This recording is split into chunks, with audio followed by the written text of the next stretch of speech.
Assalamualaikum warahmatullahi wabarakatuh. Perkenalkan, nama saya Kavi Arya Santiagi dari NRB 17. Di sini saya akan menjelaskan mengenai keselamatan kerja di lingkungan bengkel, khususnya yang saya ambil di sini yaitu bengkel otomotif.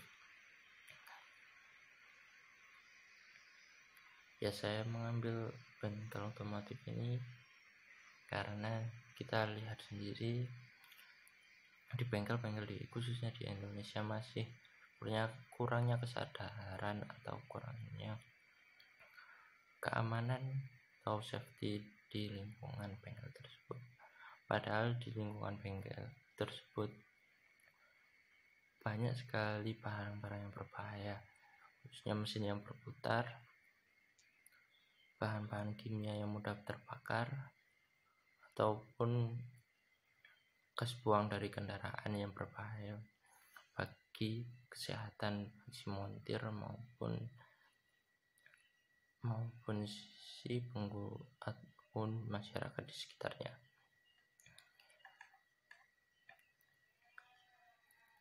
Ya, untuk yang pertama saya bahas yaitu peraturan ketika yang ada di bengkel. Peraturan ketika yang ada di bengkel antara lain mengenakan celana tanpa kantong yang tidak tertutup, karena celana yang tidak tertutup dapat membahayakan si montir sendiri, karena ketika menggerinda ataupun saat menyervis motor ataupun mobil, ketika ada percikan api dapat masuk ke kantong tersebut. Selain itu dapat berbahaya apabila ada cairan ataupun zat-zat berbahaya lain yang masuk ke kantong tersebut. Yang selanjutnya yaitu mengenakan sepatu yang sesuai dengan spesifikasi, seperti sepatunya yang sol bawah atau yang tengah itu memiliki sol baja. Ini dimaksudkan untuk menjaga si montir dari benda-benda tajam ketika bekerja di bengkel. Yang ketiga, menjaga rambut panjang dengan topi ataupun penutup kepala yang rapat, karena di bengkel tersebut banyak mesin-mesin yang berputar seperti bor, gerinda, mesin bubut. Jadi ketika montir mengerjakan suatu pekerjaan seperti mengepor ataupun menggerinda, si montir dapat menjaga rambutnya agar tidak masuk ke dalam mesin tersebut. Yang selanjutnya yaitu jangan memakai cincin ataupun jam tangan. Di sini cincin ataupun jam tangan sangat berbahaya karena bersifat konduktor. Jadi ketika si montir mengerjakan atau menservis motor ataupun mobil yang berhubungan dengan kelistrikan, ini sangat berbahaya karena dapat menyebabkan konsleting listrik atau arus pendek listrik, sehingga dapat membakar dari komponen mobil tersebut ataupun motor tersebut. Yang selanjutnya yaitu menggunakan perlengkapan perlindungan pribadi atau APD. Di sini APD yang dimaksud yaitu seperti penutup kepala, pelindung mata, terus pelindung telinga, sarung tangan, dan respirator. Yang selanjutnya menghindari berbaring pada lantai beton atau lantai sejenisnya ketika bekerja di bawah kendaraan. Itu menggunakan kain pelapis ataupun menggunakan menggunakan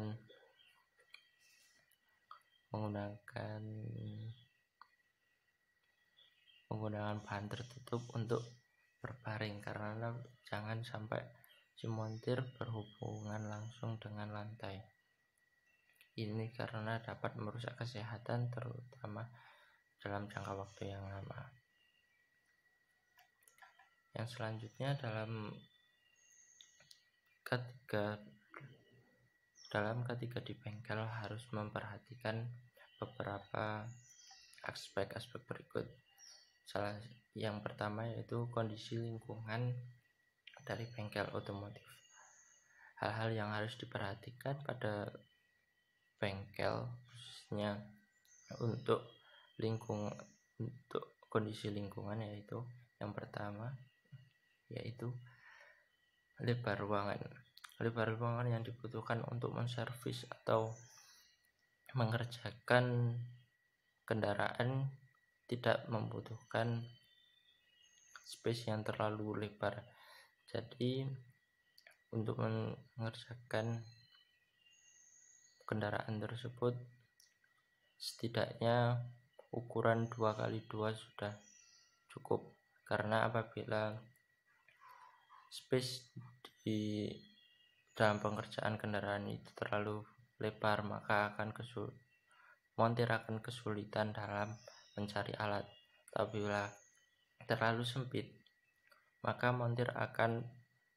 ruang geraknya akan terbatas dan kesulitan dalam mengerjakannya. Yang kedua yaitu penerangan ruangan. Penerangan ruangan di sini diusahakan bengkel mendapatkan pencahayaan yang baik, khususnya menggunakan cahaya matahari, sehingga bengkel direkomendasikan cukup agak terbuka. Tetapi apabila bengkel tersebut luas maka dapat dibantu dengan pencahayaan lampu. Yang selanjutnya yaitu ventilasi. Pada bengkel otomotif itu sangat dibutuhkan ventilasi karena terdapat gas-gas berbahaya dari kendaraan bermotor yang dapat membahayakan montir ataupun orang-orang di sekitarnya. Yang selanjutnya yaitu penempatan alat-alat. Penempatan alat-alat di sini diletakkan di tempat-tempat yang sudah disiapkan seperti lemari ataupun tempat-tempat yang lain, karena dapat membahayakan bagi si montir atau orang-orang yang ada di sekitar tersebut. Yang selanjutnya yaitu rambu-rambu K3. Di sini rambu-rambu K3 diletakkan pada tempat-tempat yang mudah dilihat. Yang selanjutnya yang harus diperhatikan yaitu harus ada alat keselamatan kerja di bengkel otomotif. Alat keselamatan kerja di sini antara lain tabung pemadam kebakaran,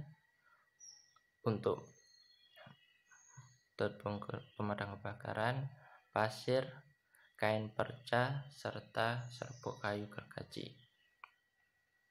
Di sini tabung pemadam kebakaran untuk memadamkan api ketika ada kebakaran yang masih kecil. Pasir di sini digunakan untuk menutup lantai yang tergenang air ataupun minyak pelumas. Kain perca digunakan untuk mengelap kotoran dari tangan ataupun di alat-alat. Serbuk kayu digunakan untuk menutup air yang mengenal ataupun lantai yang terkena minyak pelumas.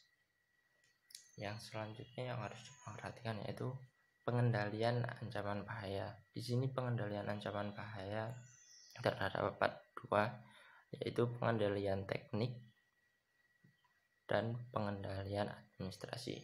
Pengendalian teknik ini mencakup mengganti prosedur kerja, menutup atau mengisolasi bahan berbahaya, menggunakan otomatisasi pekerjaan, dan menggunakan cara kerja basah dan ventilasi atau pergantian udara.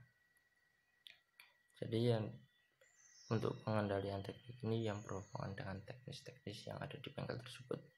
Untuk pengendalian administrasi yaitu mengurangi waktu pajanan atau menyusun shift, menyusun peraturan kesehatan dan keselamatan kerja, dan memakai alat pelindung diri, dan memasang tanda-tanda peringatan, membuat daftar data-data bahan yang berbahaya dan bahan yang aman, dan melakukan pelatihan sistem penanganan darurat.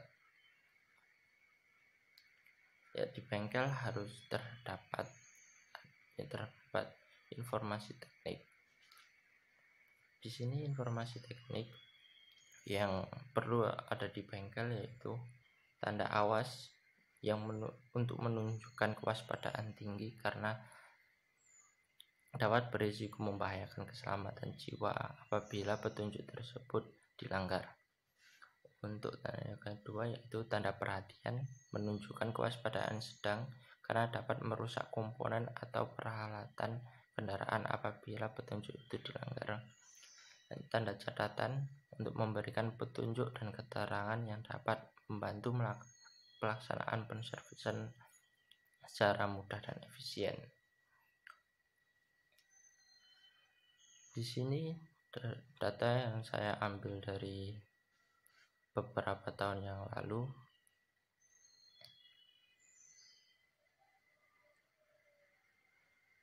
khususnya tahun 2008 sampai dengan 2011, kecelakaan yang ada di bengkel mencatatkan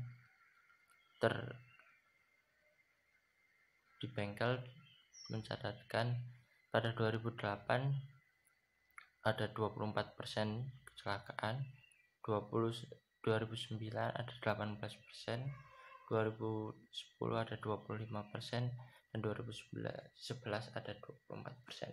Di sini dapat kita lihat bahwa data-data tersebut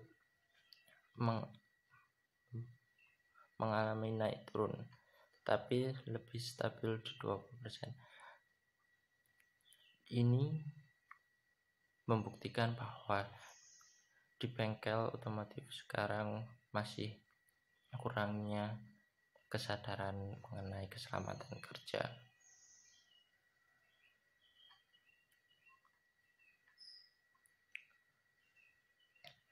Jadi dapat kami simpulkan dari presentasi di atas atau pembahasan di atas bahwa ketika dalam bengkel otomotif sangat dibutuhkan untuk menghindari kecelakaan kerja.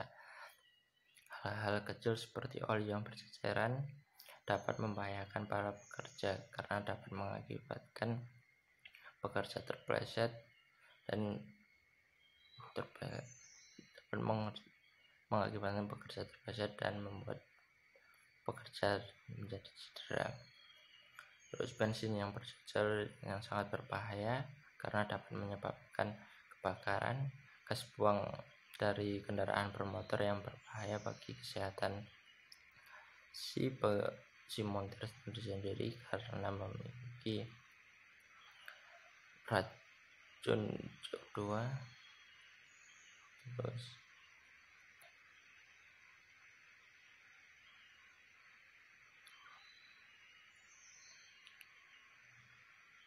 dan ada pun beberapa hal-hal yang perlu diperhatikan, itu seperti tadi kondisi lingkungan, alat-alat keselamatan kerja yang ada di bengkel tersebut, sistem penanggulangan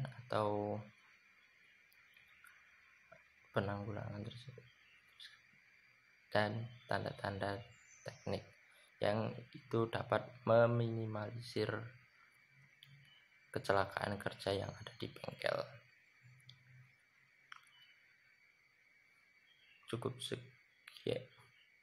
Mungkin cukup dari saya. Mohon maaf apabila ada salah kata ataupun data yang saya sampaikan masih ada yang salah ataupun mungkin penyampaian saya kurang menarik. Saya mohon maaf. Cukup sekian dan wassalamualaikum warahmatullahi wabarakatuh.